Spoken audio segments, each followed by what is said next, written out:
هل تريد السعادة في حياتك؟ هل تريد الاستجابة لدعواتك؟ هل تبحث عن راحة البال وصلاح العيال والزيادة في المال؟ قم إلى الصلاة متى سمعت النداء.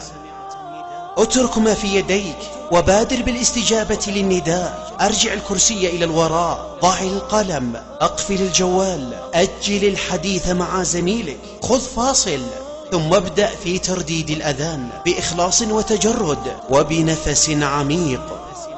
بعدها قم فتوضأ، ثم بكر بالذهاب إلى بيت من بيوت الله سبحانه وتعالى، ثم كبر واركع واسجد وأبشر، فلن يخيب الله سرعة استجابتك، سيحقق الله لك كل ما في بالك.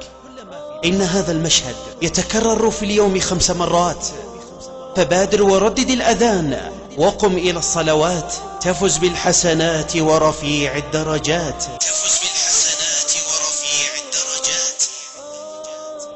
اللهم من نشر هذا المقطع لا تحرمه لذة النظر إلى وجهك الكريم.